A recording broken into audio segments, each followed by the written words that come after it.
How's my mic? Oh, it is. You're ready. Are we ready? Okay, I'd like to welcome everybody to our 2019 All-Church Conference. Just want to thank everybody for sticking around on this cold day with an impending storm coming. At least we've got heat in the sanctuary now, so hopefully this will be a little more comfortable than the coldness during our service. So, just once again, welcome you. This is the time each year where we celebrate our accomplishments of the last year, and we plan out our ministries coming up for the coming year. We have a lot to celebrate from 2018, notably the completion of a capital campaign and a building project, which were very successful, but many other things as well. We're a couple years down the road from our MCCI weekend, and we have accomplished a lot of the prescriptions that we set out for ourselves, but there's a lot more that we want to do. And so as we come into 2019, I think, the sense of momentum, and as you look at the front of your pamphlet, signs are looking up. So I think there's a lot of momentum and energy coming into 2019, and I look forward to this year. So welcome.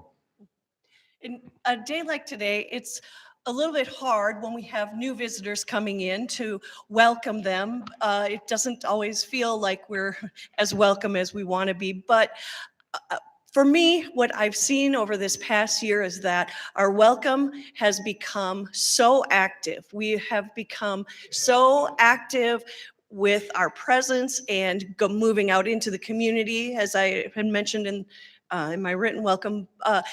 Clearly, church is a verb at Centenary, and we are loving the spirit that's coming from that. Okay, and we have a hymn that we're going to sing. Yeah, it seems we thought that it might be nice to sing a hymn together in this warm space. You sounded pretty good this morning when it was cold, but we'll try it now with a little heat. So in your red hymnals, we'll do number 5. We have to do it the old-fashioned way and use the hymnals. Number 577, God of Grace and God of Glory, verses 1 and 4.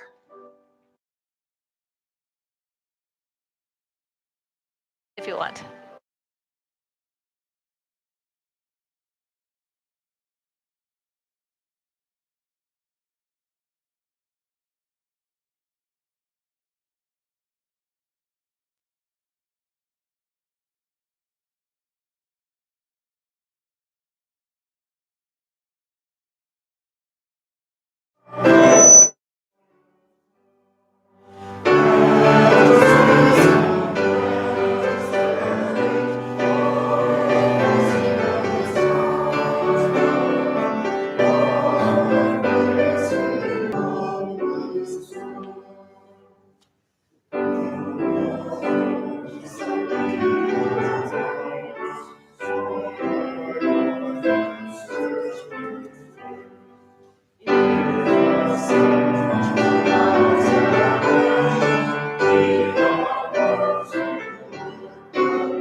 Lovely to hear your voices.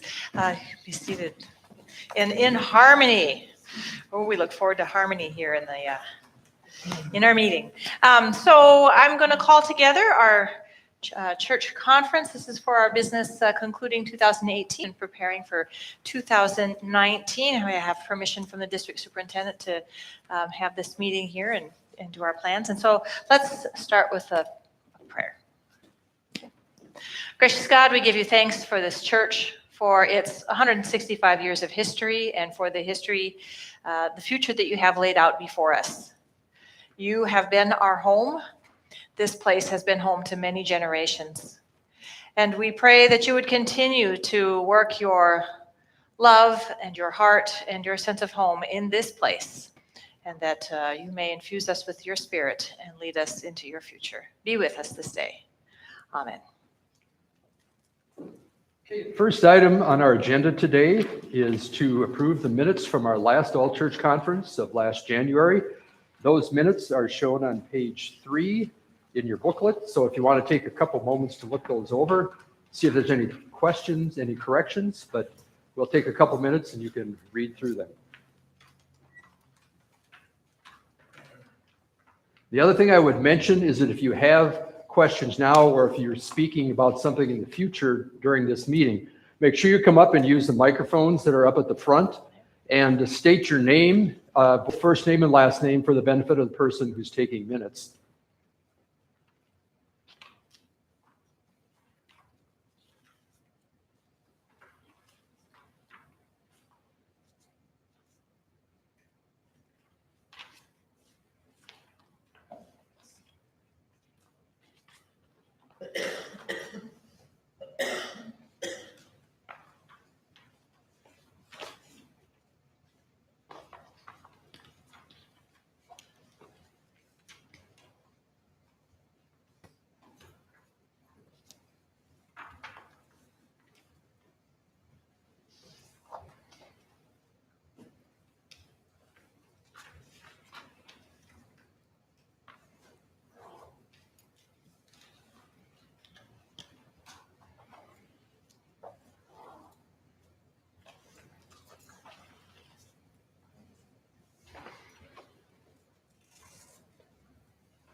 Any questions or corrections to the minutes?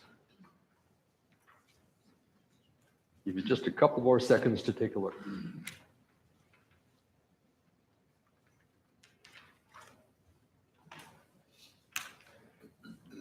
Hearing no questions, is there consensus for approval of the minutes from last year?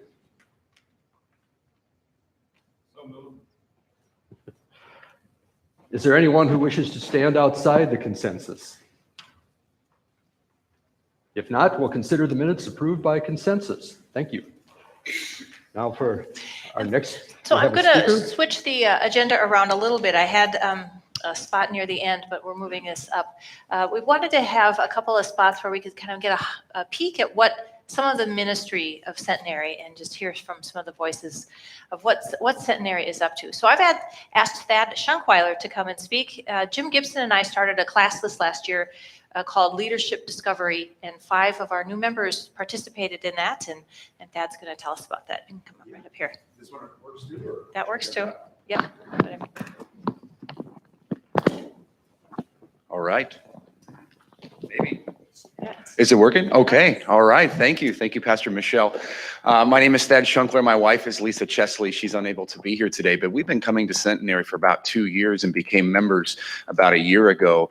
And we had kind of thought we wanted to get more involved with the church, but wasn't really sure how we'd start that process. And then Pastor Michelle had sent an email inviting us to join this ministry, this leadership discovery class. And it was a promise to learn a little bit more about yourself and learn a little bit more about the inner workings of the church, which was right up what we were looking for. And so we attended the leadership discovery course and took the Clifton Strengths Finder, as many of you have taken the Clifton Strengths Finder. And it was awesome. To give it one word, it was an awesome experience because we got to learn a little bit about our own individual strengths, to kind of reinforce the things that we're doing well, and to learn a little bit about yourself was awesome. But to get to know some people in the church, and to include the pastor and many other people who helped participate, was just a great experience for us. And one of the things that I know, speaking for my wife and I, we found extremely valuable was during this ministry learning about the different programs that the church has and how it all fits together. Many people think that the church just works on Sunday, but clearly this is a congregation and a team of people who do a lot of work throughout the week and impact lots of people. And so it was just great to see all of the ways in which we could get involved with the church. And so we were able to look at our strengths and look at all the different programs that were in the church and ways in which both my wife and I could get involved. And we kind of found places where we could utilize the strengths that we have and give back to the congregation in a meaningful way. And so that was, again, just a good experience. One of the things that I also found very beneficial were those who came in, guests who had been with the church, for 10, 20, 30 years, to come into our class and talk about their experiences at Centenary. I think it gave both everyone, speaking for everyone in the room, a real good perspective of what's been going on here for so long. And so I do want to say thank you for those who came in and answered the tough questions. I mean, I asked questions like, what kept you here? At a time when people don't come to church at the rates they used to, what's keeping people come? And to hear those stories was just real refreshing. And both my wife and I knew that this was the right place we needed to be based on those stories. And so I want to thank, Pastor Michelle for running the group, and Jim and those who took time, because we're more involved today than we were before this class. And we got to know a little bit more about it ourselves as well. And so thank you for that opportunity. Yeah.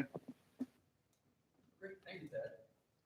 Next, we'll move on to the membership report, and I'll call on Pastor Michelle for that. Well, just to note that class was funded by the grant from the trust. So thanks to the trust for that too. So on page 4 and 5, we have our membership stuff, and we do this work every year. Page 4, you might know, this is not the official form from the conference, but they didn't send me one like this year. But I thought we still needed to know how many members we had, because they're going to ask me that to fill out the tables this week. So I made up this form following the pattern from the last couple of years. So this is kind of how membership has moved for us this last year. We didn't have a confirmation class this last year. We will be having one this coming year. We have new members, and you can see Thad's name right there, and his wife Lisa, and several transfers. We lost several people in our congregation this year. I think there were 13 deaths this last year, 1 withdrawal. And so, if you take the additions and the subtractions from number 1, then you come down to the math that I did down below. So it was 422 plus everyone in the first paragraph minus everyone in the second paragraph, and I come to 417 members. That's the smallest loss in membership that we've had in as long as I have records for, that I could find. So, although it'll be higher next year probably because of what we're going to do on the next page. All right, so then we turn to page 5, and this is a process that we regularly work on as United Methodists, and this is ways to kind of deal with people who are inactive or unresponsive in the church. So, besides all the regular communication that we have with people, before people's names are on this list, I send them a letter, and for the first year letter, I send them a letter, say this is what's going on at Centenary. We've missed you. We haven't seen you for a while. And I include a form. It says, do you want to stay connected, and a return envelope? Do you want to stay at Centenary? Do you want to withdraw your membership? Have you transferred somewhere else? Do you want to visit with the pastor? And then people respond. So of all the letters that I sent out, everybody said they wanted to stay except for these 4 names that are on list 1. So if we approve, well, list 3, I guess, the 1 year inactive, unresponsive. If we approve everyone in the 1 year inactive and unresponsive list, then they would move to the 2 year list next year. We don't take any other action at all. The people under number 4, that's the 2 year inactive, unresponsive list. They also got a letter from me saying this is the 2nd year. Actually, it's the 3rd year. And then I include the same form, and so then they have a chance. So this group of people have had 3 opportunities, actually, because last year I just wanted to hold off on removing anybody. So they've had 3 separate times to respond with a letter to say, I want to keep my membership, I want to withdraw, I want to talk to the pastor. And so I offer these names to you for these folks would get removed from membership during the year 2019, and then they would show up on this report on the previous page next year. Does that make sense? Do you have any questions? Are there names on this list that you feel should come off the list?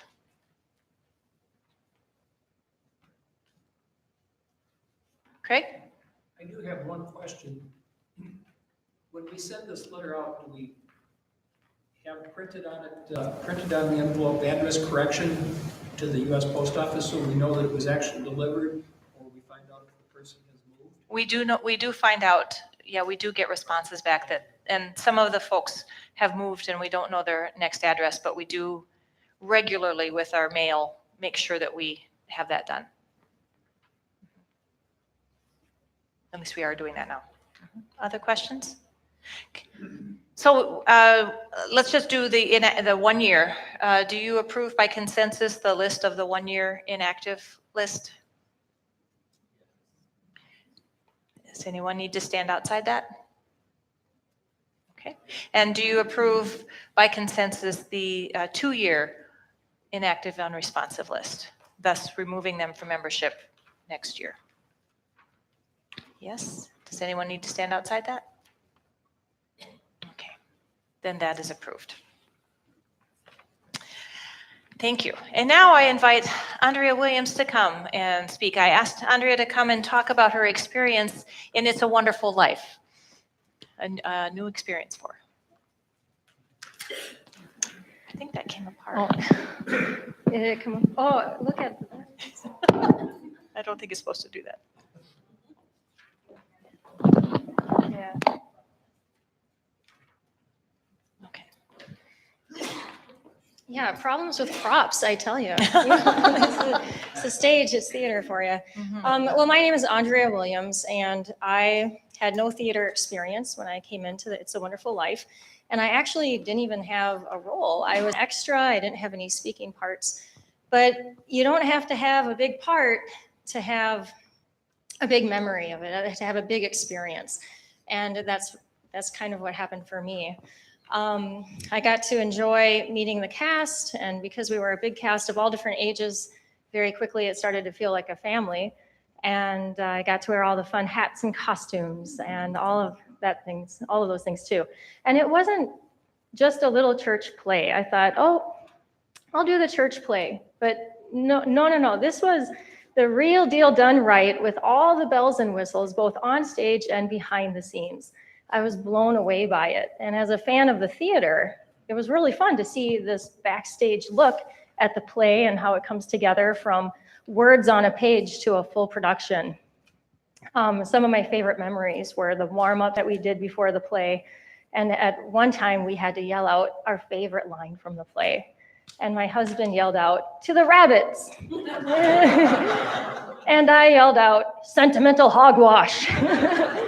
So we were always having fun with these lines from the play, and they were in our heads. And my husband told me that he was out and he saw someone from the play who he had a scene with, but he didn't have time to say hi. So he just yelled out one of the lines from the play, and he yelled his line back. But there was a brotherhood there. There was a brotherhood in that shared experience that eventually we all felt. And funny, for some reason, theater lends itself to funny things happening. And there's a laundry list of fun things and lots of laughs that we had. But there were experiences that were unique to that play happening. My mom and dad came to the Friday night show, and that night had a different weight to it. It just felt different knowing they were there. I was on stage, mom and dad in the audience. I haven't felt anything like that since I was a kid. It was just a different feeling that you can't duplicate. You really can't get that without special circumstances. And those quiet moments in the play, waiting behind the door for my cue, and tiptoeing behind the stage after my scene was done. All of these experiences were completely unique to theater. And I also learned that there's an awareness that happens on the stage of where other people are and how you fit in that is completely unique to theater. And in that way, my mind was activated in a creative way that I never got to experience before too. But all of that, the entire experience was worth way more than any night staying home, binge watching television, or surfing the internet. My husband and I truly did make memories that I know we'll take into our golden years. And it wasn't always easy to find a babysitter, or mostly just the babysitter. That was the but life is busy, or practice our lines. It was tough to fit it in. But I'm glad we made the effort to make the memories, because we have a lot. Do we have time for a short story about Mark Ehlers? Sure, yeah, absolutely. So I played in the play, I played Mark Ayler's wife, and Jim was married to somebody else, which lent itself to a lot of humor throughout. But Mark played the mailman, Ernie, in the play, and we were waiting out back for our cue to come in, and I was wearing this beautiful fur coat, and Mark says, "Oh, that's such a nice coat." And I played with it. I said, "Yes, I know. Mr. Martini gave it to me," played by my husband. "Mr. Martini gave it to me, and he also gave me these earrings." And without skipping a beat, Mark said, "I know, I delivered the packages." Something's just not right there. But, you know, there's a lot of good plays coming up. We have a good couple shows coming. And like I said, I didn't even have a speaking part, and I made so many fun memories. I would encourage anyone to join if you think you would have a good time. So, Thank you. Thank you. There you go. Thank you.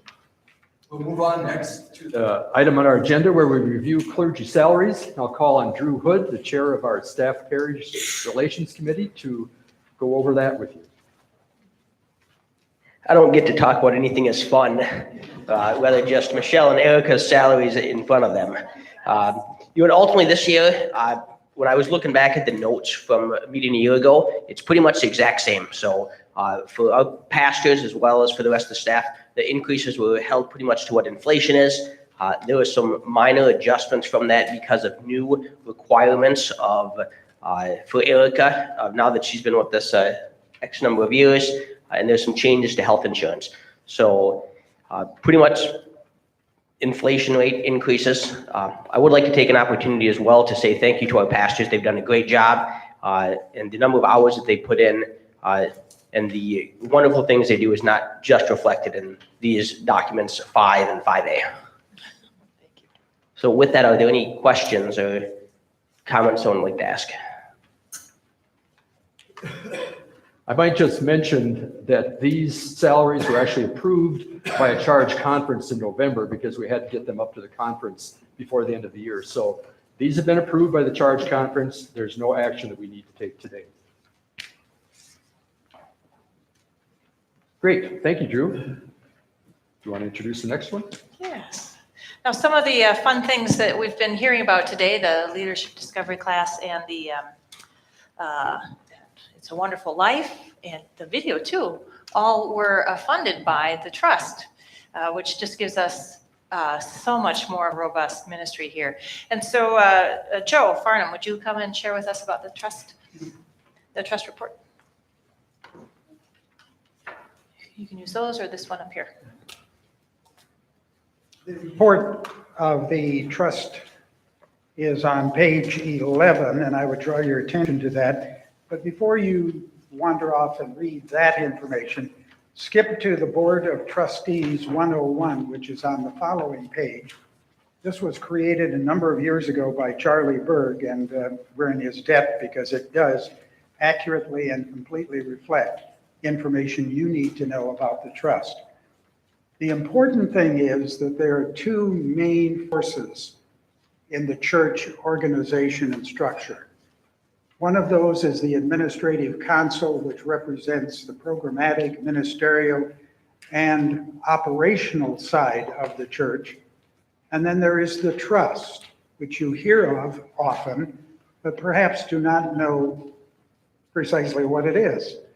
The trust is a body within the church created by discipline, that is, the discipline of the United Methodist Church, which prescribes that all real property will be held in the trust and under the control of the trustees. The trustees are listed on page 11 for your information. These 9 people control the real property of the church. In turn, they have vested in a subcommittee of the trustees, the Property Management Committee, ongoing oversight of the property and responsibility for keeping it in order and up to date. So I urge you to read the report. As Michelle said, many of the things you will hear about today were originally funded by the trust. Now you may say, well, where did the trust get its money? Over the years, folks who have been members of this church, this congregation, have seen fit to bequest through will or other documents large amounts of money. Today, there is over $2 million in the trust, and that came from folks just like us who at some point in their life said, I think I owe something to Centenary, and I'm going to make a gift.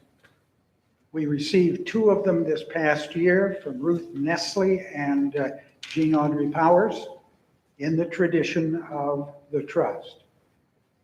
Each year, the Board of Trustees is asked to expend some of that resource. Previous boards have determined, and now it is in actual rules of operation, that a bit of the earnings, not all of the earnings, but a bit of the earnings will be used each year to fund ongoing ministries and programs of the church. This year, following past practice, the trustees established a funding level of 5% of the earnings when averaged over 3 years. It's a hedge against a down market. And so as a consequence, this year, that amount, and you'll find this on page 13, that amount will be $100,249. Now, just imagine, if you will, $100,000 of money for this congregation, this church, to do good. And that is what those benefactors intended, and that is what the Board of Trustees are committed to do. If you look at the very bottom of page 13, you will see that over the past 20 years, just from earnings, the trust has provided this church with $1,651,000. That's a lot of money, and it has done a lot of good. The budget for this coming year is outlined on page 14. And you will notice there are 3 columns. There are the 2018 budget, which is the one we've just concluded, the 2018 actual, and then the proposed 2019. The amounts are different because the average of 5% is different each year. This past year, we will experience in the coming years 3-year averaging, because this past year was a dog year for investments. Although I will say that Compass Capital, which is our financial manager, has done over the years an outstanding job of managing our resources. Well, very quickly, the expenses that are budgeted for this coming year, a housing allowance is not an item that has fluctuated over the years. It used to be less because the housing was less. But that $18,000 is placed into the operating budget of the church and is provided to the senior pastor.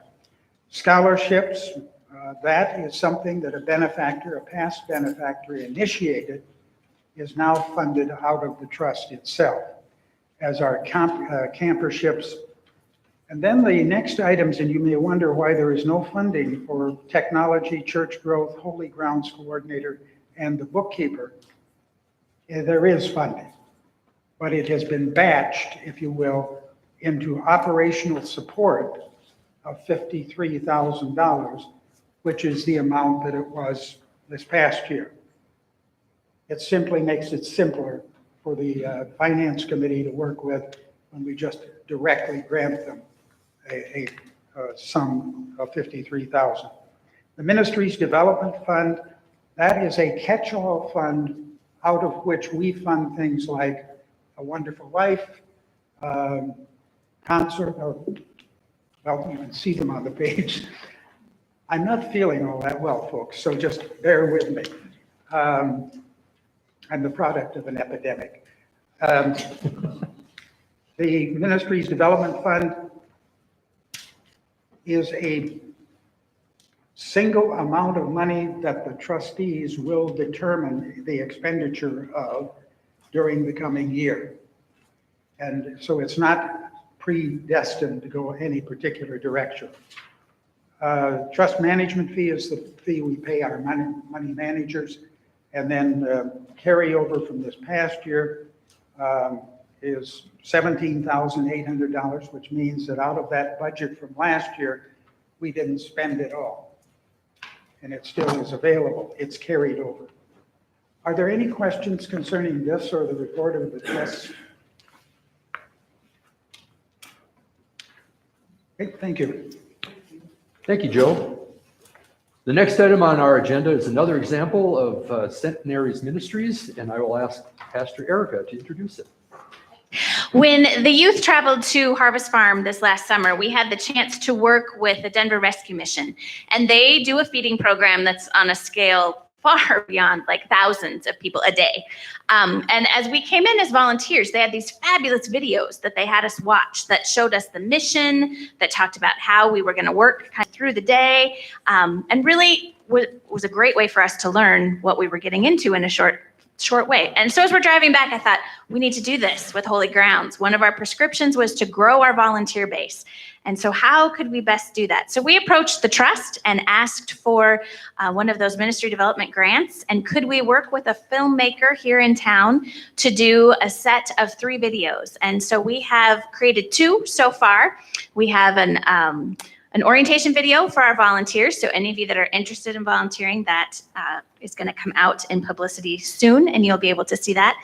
And then the one we're going to watch today, which is Why Volunteer? And the reason why I wanted you all to see this is because you get to see a little bit of the heart of what Holy Grounds is, and to hear some of the stories that come out of why people choose to volunteer to serve breakfast every morning. So thank you to the Trust and Porchlight Productions here in town, and enjoy the video.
as well as the general operations of church. So that's why that number gets some total assets of $4.7 million.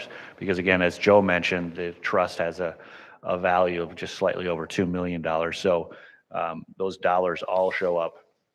And to allude to what Joe talked about, the budget doesn't work without the trust. I want to make sure we all understand that. The giving that we do each week, each month, throughout the year as members of the congregation are a large part of what happens. But the trust support of specific line items, as well as just the generosity of having some dollars to be able, if we come up a little short, that's been tremendous. I can tell you that moving forward, that's something we're going to do our best to eliminate so the trust can help fund, as Joe noticed there, he had $25,000 available for ministry development this next year. And they underspent that. And if you didn't, Joe maybe didn't emphasize it enough for you because he doesn't feel well today, but they don't like to have money left over. They want us. So as we look at forward to this year, keep the things coming. It started with Joe wanting to give somebody a cup of coffee and a donut, and that's holy grounds. So those ideas percolate out here. So now, flipping it as if this was an inappropriate church magazine, if you turn it on its side, you get the 2019 budget summary. So if I was I'm going to Catholic, take that microphone away. I was going to say, if I was Catholic, I'm going to confession, but I'm not anymore. So there we go. This is our budget plan for this coming year. And again, the total expenses of our budget that we have planned is $472,545. Now the revenue sources there you see off to the left. The carryover that I mentioned earlier of $12,000. Then we go to the congregational giving of $360,000, which I'll highlight. For the last 2 years, as members of this congregation, we've actually given slightly more than what we planned to give. So thank you all for giving a little more than expected. So this is a conservative number, but we feel it's an accurate number at $360,000. A little bit in interest income, miscellaneous income there, facility use. Again, that's the rent from the third floor included in that number there at the $13,000. Excuse me, the facility use is renting the space. And then we have a fundraiser of a 13th month. Our generosity team is going to provide us that information throughout this coming spring of what that looks like. And that number of 30,000 actually is what our congregational giving is every month already. So that's where that 13th month is coming in. And then we have the memorial support and the trust support. Again, Joe mentioned that number of 53,000 and the variety of things across the budget that comes into play in there. Now, on page 22 through 24 is the detailed items of the spending that we anticipate. Again, you have 2 columns there, the 18 budget and then the 19 budget, and then those changes relate to whether up or down depending on the budget amounts there. So that's a lot of talk about money quick for a budget of a little over $560,000. Or 572, excuse me. Of course. I've got last year's number in my head. So questions, comments, concerns? I might elaborate just a little bit more if you have questions on the 13th month fundraiser. What we're looking at there, some of you may recall several years ago, I think when Pam Serdar was still here, we did a 13-month fundraiser, which basically asked folks whatever they gave in 1 month's time to give one more month that year. And in a particular case that we had several years ago, that made up a budget gap just beautifully. And I think what people found was that it was something that wasn't, a huge hardship. It wasn't hard to fathom. They didn't have to, go out and do a particular thing. Just by giving one more month's pledge, we were able to take care of a budget situation then. And that's what we're looking at here is something very similar, where we'll be asking, or the generosity team, as Mike mentioned, will be asking the congregation to consider extending what they give and giving one more month during this year to help out to fund totally the budget that we've got.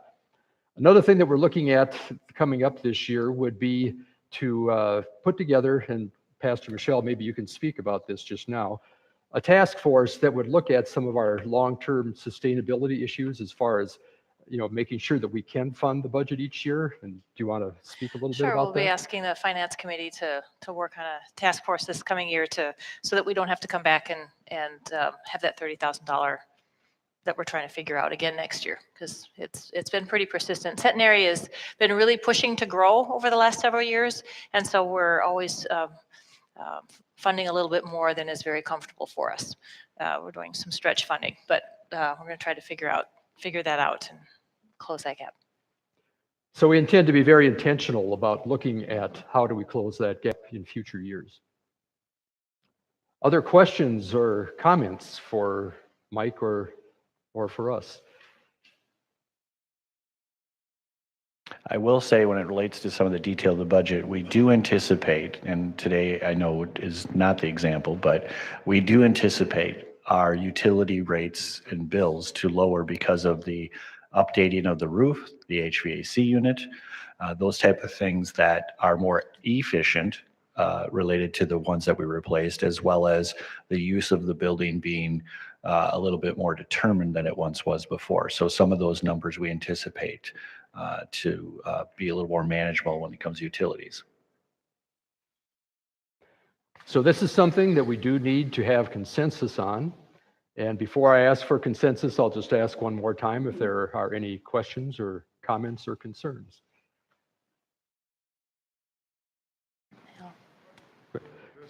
Could we get a microphone there?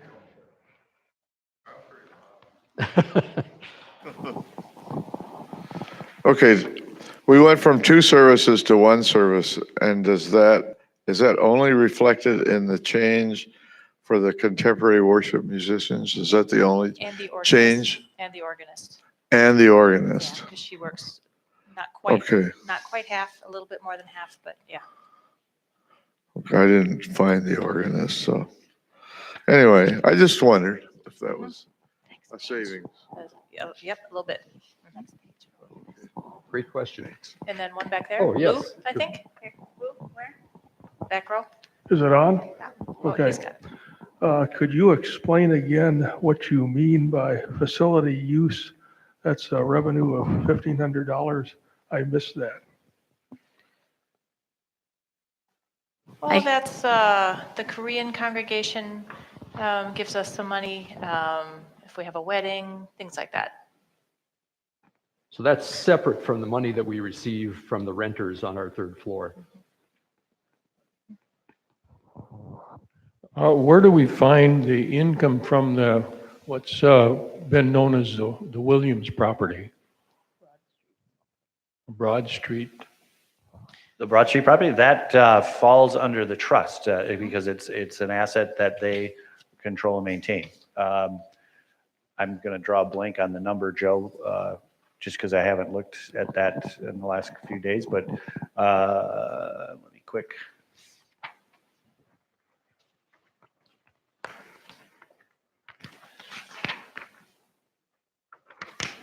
I don't think it's listed here. No, I don't. The amount of rent connected on the Broad Street building is held separately in a trust account, but is not reflected in the trust holdings here. In other words, it's set aside. And that is done so that any necessary renovations or repairs and what have you can be done directly out of that account. It's an in and out income account. And so the money, and I don't have the specific rental figure for you, Wayne, but the amount is held and used as needed, but it is not considered as part of the trust holdings here in that $2 million. I don't think I answered your question. Yes, it is not reported for the simple reason that it is easier to account for if we separate it off and say that is a business investment. Beyond that, we would have to ask Roxanne from an accountant's perspective why it's not reflected. I think it started when the roof was repaired and realized that the income from the rent was going to pay for the loan on the roof there. And that's when the trust made that decision, I think, to separate those. So it was clear that the rent there is covering that cost.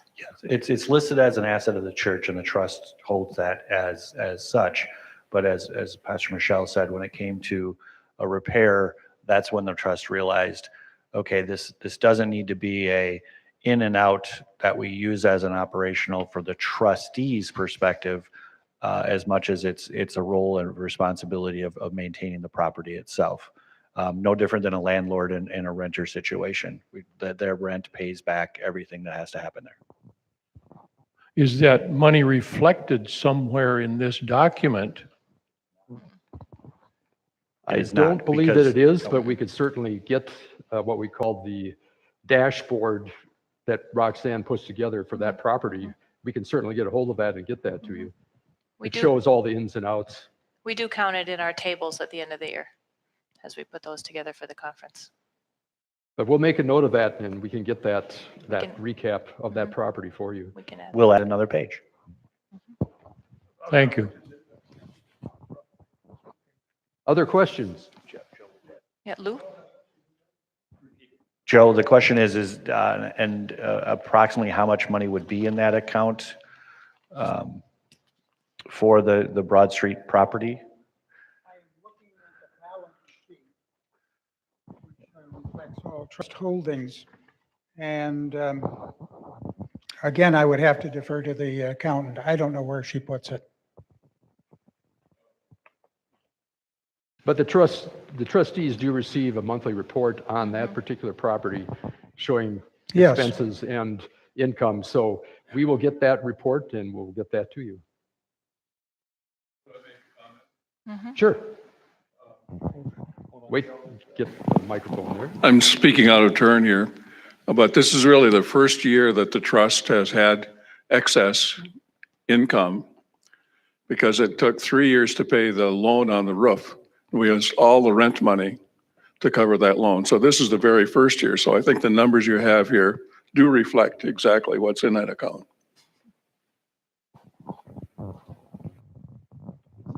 You don't see it, 'cause you're saying that there really isn't very much there. That's right? Yeah, okay. All right, so we can include that information in the book next year. And we can also show you a copy of it after we talk to Roxanne. Other questions, comments, concerns? All great questions.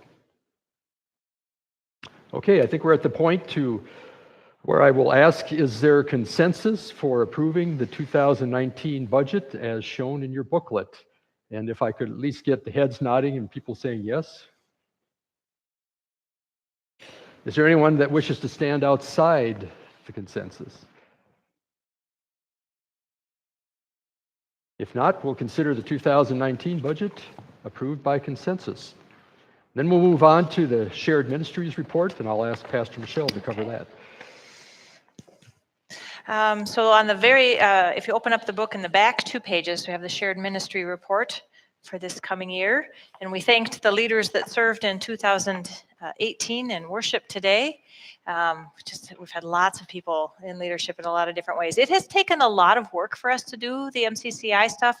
There is an MCCI report in here. That was 2 years ago that we did that. I'm going next weekend to Northfield Church, and I'm going to be on their team for their MCCI weekend, and I'll be preaching for them next Sunday. And I think it's going to be interesting to look back on just what we've done in the last 2 years as I go through that with them.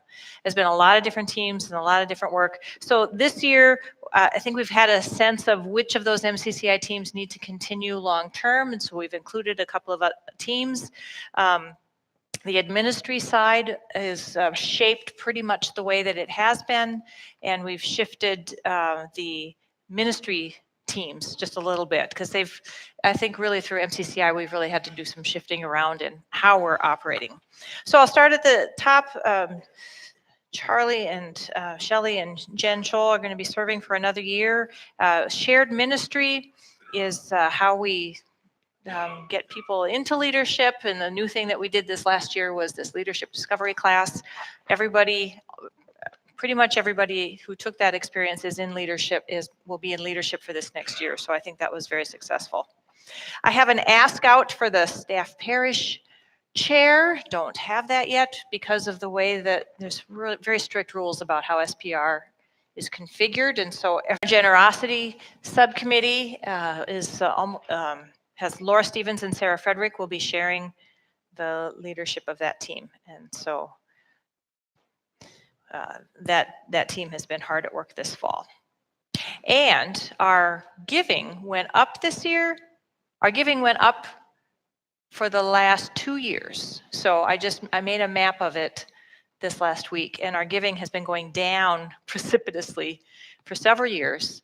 And the last 2 years, it went up from, so 2 years ago, it bottomed out, and now it's gone up. And this year, the giving went up above what we projected. And we were told a year ago by John Laster that the average United Methodist gives $840 a year per member. So like if you take our whole budget and divide it by members, 840 is average. Centenary was 842. It's dead on average, right? It's 850 this last year, so it went up. So I just think that's great. So they've done some good work.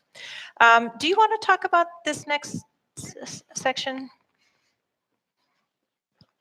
Until we get to the bottom of the page. So just part of it. All right. So ministry teams are going to be looking a little bit different as we looked at kind of how we have decided how we do our ministry, how we lay out. Those cornerstones of compassion, justice, worship, and devotion really shape how we do ministry at Centenary. And so as Michelle and I were talking and whiteboarding and figuring out how are we going to do this, we came to Ad Council and said, what if our ministry teams reflected compassion, justice, worship, and devotion? So our teams will be meeting quarterly, these groups of compassion, justice, and worship and devotion. And then individually, they'll be meeting as needed for their tasks, but it will give us a chance to work together to kind of project where we're going and who's got what up their sleeve, what they're planning, and then we'll break it down further into task teams that will really oversee specific ministries. So under compassion and justice, we will have an outreach team that's sort of a combination of church growth and the justice team. And so that's the group that will be doing Compassion on the Corner and helping to oversee our shelter weeks and holy grounds and any other things we cook up in this next year. Our nurture team will continue to meet. They're not switching too much, but they fall now under Compassion and Justice. We also have our spirituality, justice, and the arts, and our social justice theater. They fall under that umbrella of Compassion and Justice. We will be adding to our devotion team. We have not had a children, youth, and family task force or an adult education task force. So we will be adding those two pieces to help us guide and steer our faith formation within the congregation. Worship has been meeting and will continue to meet. So that's kind of how that's going to look. And we have involved several new members who have joined in the last year or are thinking about joining and who are excited about the ministries that we're doing. And so they were all very excited to say yes and jump in with us. So, and there's a couple more asks, a few people on vacation who have not gotten back to us yet. I think almost all, I think maybe just one or two folks who have joined in the last couple of years are all on membership. I have made a mistake. Lucinda Williams is a folk singer. And Lucinda Mitchell is a wonderful artist who is part of our church. So under worship, it's Lucinda Mitchell, not Lucinda Williams. I can sing you some Lucinda Williams. And the communications chair, Thad Schunkweiler, who was just here talking to us, he is going to be our communications chair as Doug moves from that position to finance. So I brought you 3 updates. There was Brian Frederick on finance, Thad Schunkweiler at communications, and then Lucinda's name is wrong. So that's my report for you. And obviously, some more conversations to complete with some people too. So there'll be updates in the next month. Questions, concerns? Volunteers? If you want to volunteer for property management chair, let me know. So I can call you at 8 in the morning. I'm not selling that one very well at all. Yeah, there was a 4:30 a.m. call this week too. Yeah, okay. Now I'm never going to get that job taken care of. Now that it's all done. Well, right, it is all done. All right. Okay, so we need to have consensus to approve the shared ministries report. I think we've probably had a number of questions here. If there's anything else anybody wants to ask? If not, is there a consensus for approval of the shared ministry report? Is there anyone who wishes to stand outside the consensus? Hearing none, we'll consider the shared ministry report approved by consensus.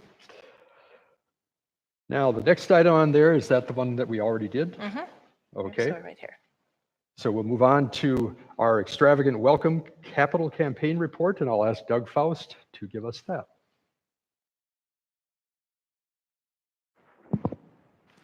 I'd like to just direct your attention to page 28 in the booklet, and that is the report of our capital campaign, our extravagant welcome capital campaign. I want to thank Carla and Brian Frederick and Lori for assisting with this effort.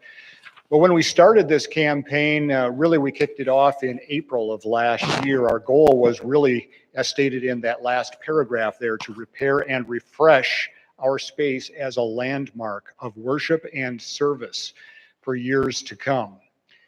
And as you can see on the chart that is on the screen behind me here, we have exceeded our $700,000 goal.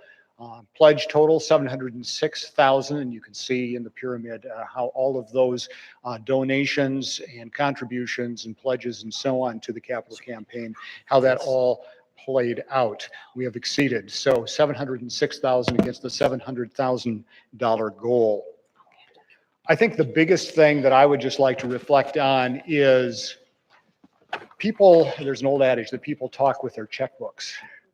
And as Pastor Michelle reflected just a little bit ago, that our giving for our operational budget has been increasing over the last couple of years. Plus now this last year, we raised $706,000 towards a capital campaign. And I think that success is reflected in the smiles I see in this building. The smiles of each and every one of you and all of the people that contribute towards what we do here at Centenary, the smiles of the people that we serve. It is a joyful place to be. And I just want to say thank you to each and every one of you for your many, many contributions toward spreading that joy through our ministry. Thank you. And isn't that a beautiful chart? Yeah. Oh, look at that. Great. Thank you, Doug. Thank you. Next, we can move on to the building project report. Mark Miller.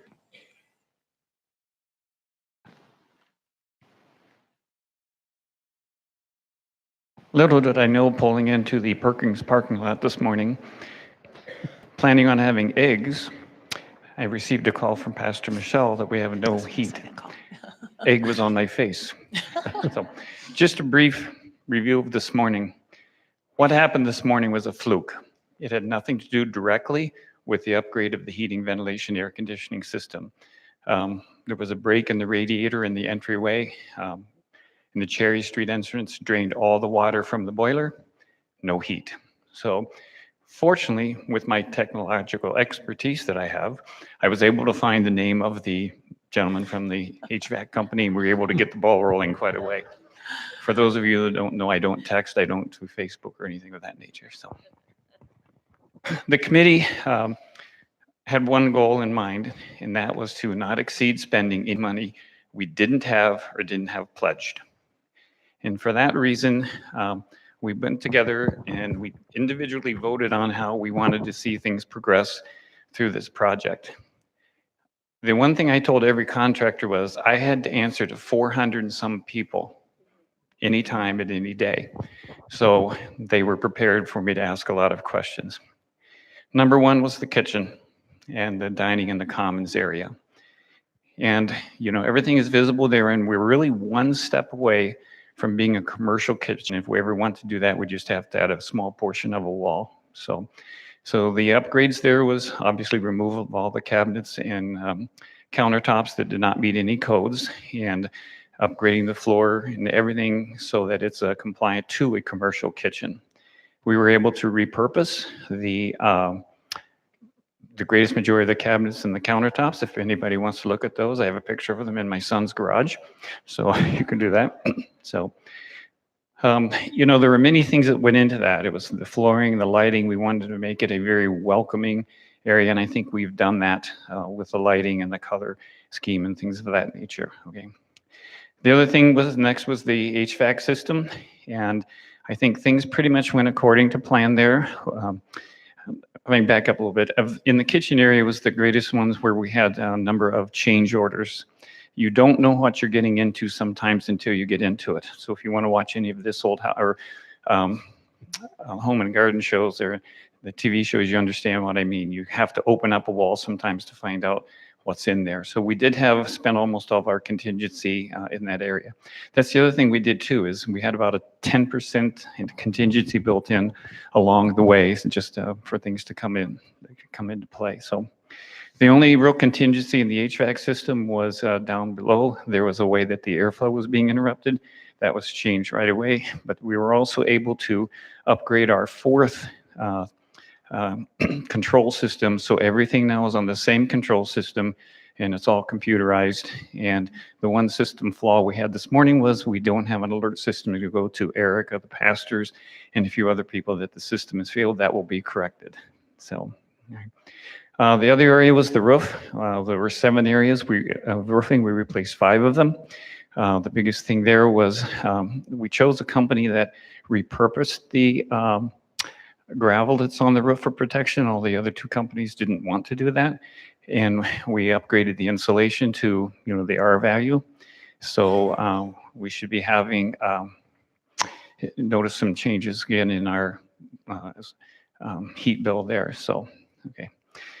Moving down onto and then the education windows were changed. And just the other day I went through and I said, on the 3rd floor, do you notice any change? And to a person, every one of them said, my office is so much warmer in the morning when I come in, and I don't have a breeze in the winter coming through. So when we took those windows out, there was not a complete set of windows that we took out. There was something missing in each set of windows. So moving down into goal 2, the coffee bar was something that we wanted as a welcoming. And so that went through pretty much without any glitches, except the plans showed for a drain in the floor that wasn't there. So we had to make some accommodations for sewage, and we even had some money left over to put the dishwasher and the refrigerator in there. So moving into the sanctuary, there's really kind of 2 areas of upgrading there. One was the physical structure, and the second was the technology structure updates. A number of people were questioning my sanity that you can turn the sanctuary in 2 weeks. We turned the sanctuary in 2 weeks. The congregation came together, moved furniture, things of that nature, and we were able to upgrade, make it a little bit lighter in here, and remove the rear dust so that the stained glass is much more visible. Technology, as I just said earlier, is not my area of expertise, but boy, it sure looks nice to have these big screens and the audio system. So, okay. One of the areas, and you didn't really notice it too much, I think, until after it was done, was the painting of the exterior of the building. We were able to get rid of where the old signage was at, because that was discolored behind it, and put up the new signage. And the new signage was actually from another committee that had been set aside for that. So the baptistry was removed, and that's going to be converted into storage in the future. Okay, and it's interesting. One of the areas that was of great concern was getting light in the entryway. And as voted on by the committee, it fell kind of to the bottom of the list. But we do have the money for that. We are in contact we decided to just stay with Web Construction that knew the building. That will be done in the next couple of months, that we'll be working on that. So one area that I was pretty adamant about from the beginning is I like to repurpose. I don't like to just throw something away. We repurposed metal, $1,519.75. Okay.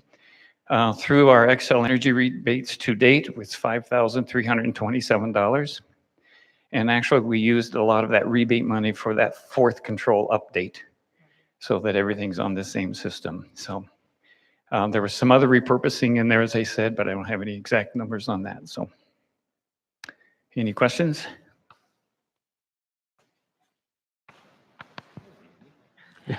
Great. Thank you, Mark. And I would just personally like to thank everybody that worked on the building project, from those that led the prayer team, to those that helped raise the money, to those that came in and moved chairs and painted the soffits, Mark for his leadership. It was a lot of people that were involved in it. I think the final result was excellent. So thank you to everybody that was involved.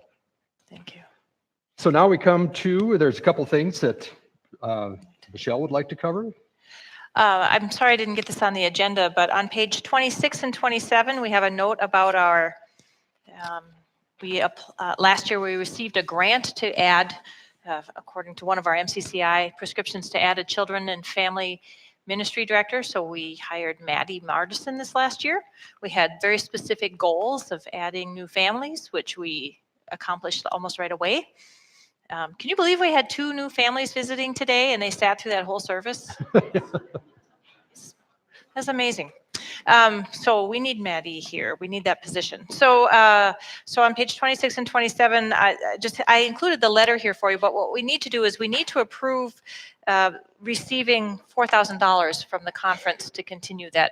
So what we're doing is we're sort of staggering it. So we applied for 6 last year, and we had $3,000 that we used from a gift that we'd received earlier to fund the position for $9,000. And then this year we've got, is that right? I might have the math wrong. No, it was a $6,000 position, fully funded last year by the conference. This year, $4,000 by the conference, $2,000 from us. We have a gift that will help cover that. And then we have a gift that will help us so that it won't even really hit our budget very thoroughly. Oh, no, it does a little bit. 2,000, yes. Okay, you like it? Okay. Okay. So the new position's funded by the conference and by a gift, mostly here this year. That's right. Any other questions about renewing that, our application to renew that grant?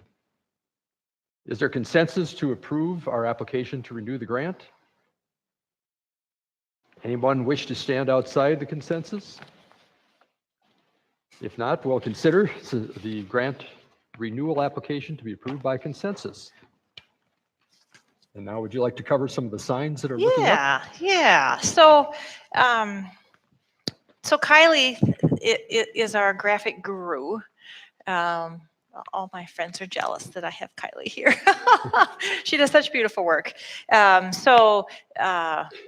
We were talking at a staff meeting a while ago, and I was thinking, well, we could do this or we could do that. And I think it was Patrick said, well, what about signs are pointing up? And so then Kylie grabbed onto that one and designed this for us. So I thought maybe you'd like to hear what signs we're thinking of.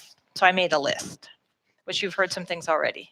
This year we had a successful capital campaign, and we exceeded our goal. So now, if you remember last year, John Lasser said we could probably raise $500,000.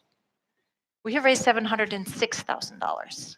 And we have moved all the way into goal 3. And because of the way things shake out, we may not get everything done that we had imagined last year, but we've gotten, it was an amazing process to work through, the getting to goal 1. And we've staged it really carefully so that we would never overspend what we had.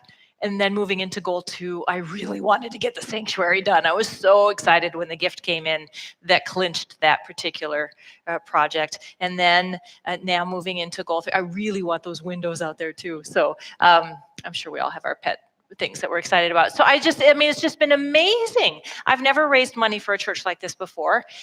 First time I've experienced this, and it was an amazing process. So going and sitting in people's houses with Doug, we've made a lot of visits last spring, had a lot of meetings. It was a wonderful experience with you all. And do you remember we started in a blizzard? Do you remember we launched the campaign in a blizzard? And it was a really good experience. We had a successful building project. The building team has just done such a good and careful work all the way through. If I ever have a decorating question, I'm going to Barbara, because we argued, and we didn't argue. We talked so much about what we were going to do out there. I couldn't imagine how to make the commons warm and inviting. And it worked. I couldn't imagine how those little lights were going to change it. It totally changed it. And the color of the tables, I didn't get it. It's just been an amazing project. And Mark Miller, he's on my fast dial on my phone. He would be here at 7 o'clock almost every morning to let the workers in and get the coffee on and get things started for the people who were working with us for all those many, many months. So thank you for your amazing work, Mark. You really you made this possible. And we'll look forward to these next few projects.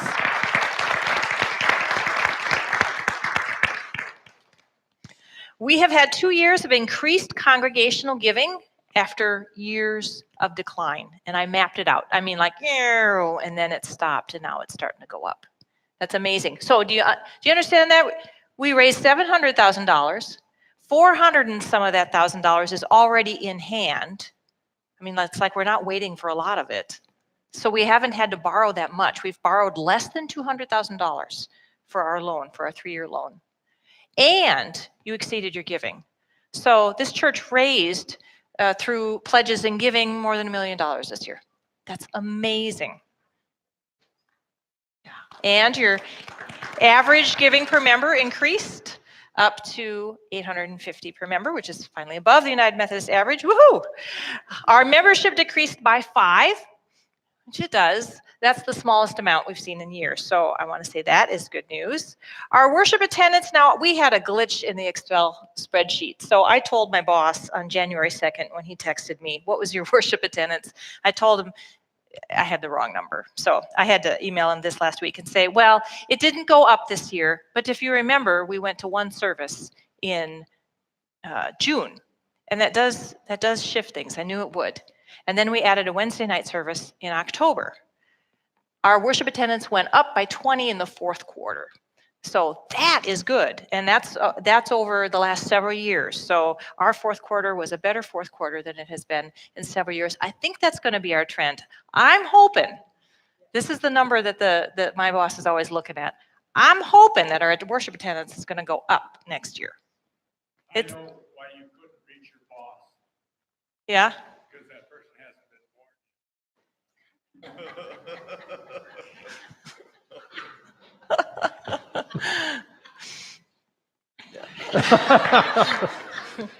Okay. All right. So worship attendance, I think we're starting to have good, and my DS was excited to hear about that.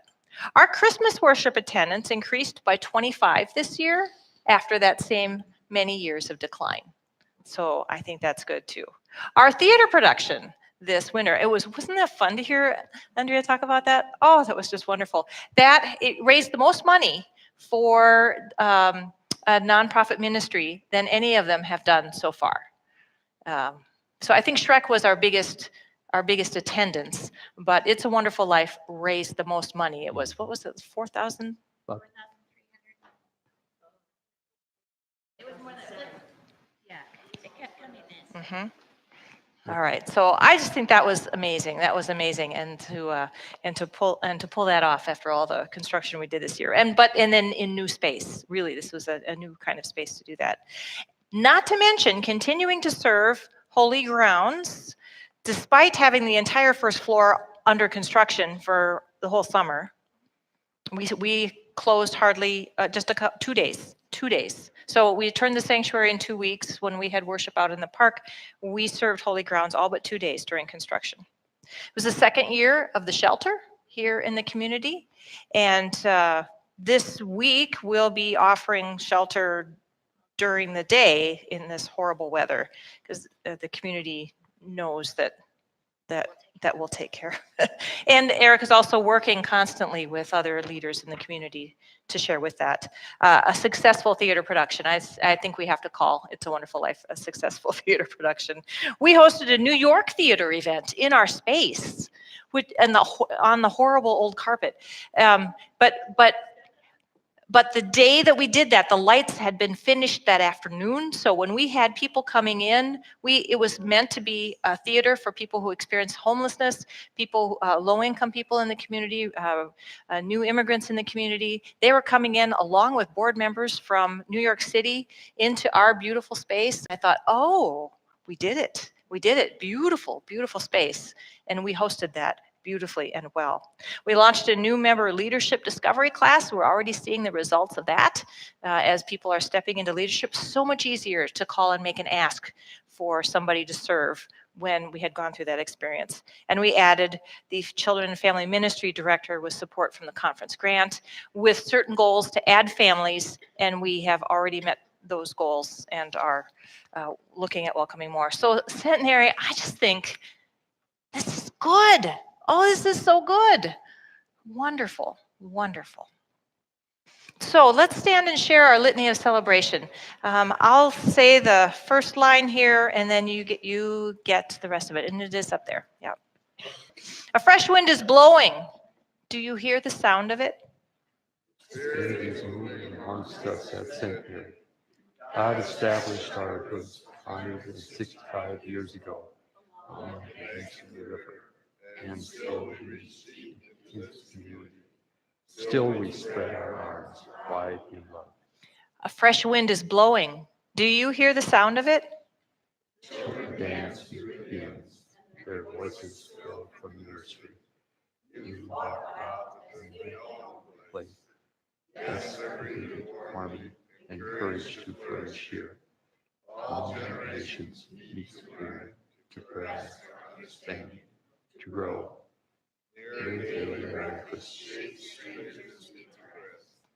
Empty rooms create home for a week for our neighbors.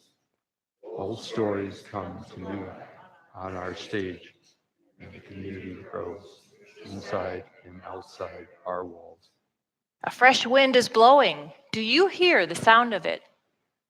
We provide ministry as we always have. Gifts of love shared with hospitality. Weekly worship invites people into the life-changing presence of God. Prayers, meals, and gentle care support our reading, our space. As Scouts gather to learn new skills, nonprofits care for their communities. The Korean congregation worships in their hometown. A fresh wind is blowing. Do you hear the sound of it? We claim that God yet is at work in the corner of 2nd and Cherry. So we have invested in this building, from the floor to the roof, through technology and paint, steel and vinyl, appliances and doors, bringing in light, efficiency, and welcome in every corner. We claim this space as holy space, as welcome space, as God's space, as God pours out God's love in us, as God changes lives, ours and others, as we put ministry in the hands of the people. A fresh wind is blowing. Do you hear the sound of it? We hear the fresh wind we are welcoming. Blow through us, Holy Spirit. Amen. Well, once again, thank you all for coming today, and go stay warm and avoid the snow. And I'll call this conference closed. Thank you.